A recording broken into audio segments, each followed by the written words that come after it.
তুমি কি জানো আমাদের প্রাণের নবী হযরত মুহাম্মদ সাল্লাল্লাহু আলাইহি সাল্লাম 6 বছরের শিশু থাকা অবস্থায় মা আমেনাকে একটি নির্জন মরুভূমির ভিতরে একাই কবর খুঁড়ে তাকে দাফন করেছিল। শিশুকালে আমাদের কলিজার নবী সাল্লাল্লাহু আলাইহি সাল্লামের পিতা ইন্তেকাল করেছিল এবং মাতা আমেনা শিশু নবী সাল্লাল্লাহু আলাইহি সাল্লামকে নিয়ে মদিনায় যেতেন তার পিতার কবর জিয়ারত করার জন্য।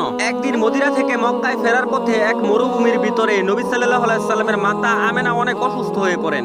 নির্জন মরুভূমির ভিতরে মা আমেনা মৃত্যু যন্ত্রণায় ছটফট করছিল, কিন্তু শিশু নবীর শত আর্তনাদও তাকে ফেরাতে পারেনি। আমার শিশু নবীর পৃথিবী সেদিন অন্ধকার হয়ে গেছিল, সেদিন মুহূর্তের মাঝে সে হয়ে গিয়েছিল এতিম। এই নির্জন ধুধু মরুভূমিতে নিথর দেহ পড়ে রয়েছে মা আমিনার এবং অবুজ নবী সাল্লাল্লাহু আলাইহি সাল্লাম সেখানে দাঁড়িয়ে। তুমি কি কল্পনা করতে পারো সেই দৃশ্যটা কতটা হৃদয় বিদারক? সেদিন আমার এতিম নবীর চোখ থেকে অজরে জল ঝরে পড়ছিল, আর সে সেই অবস্থাতে তার মার জন্য কবর খুঁড়ছিল।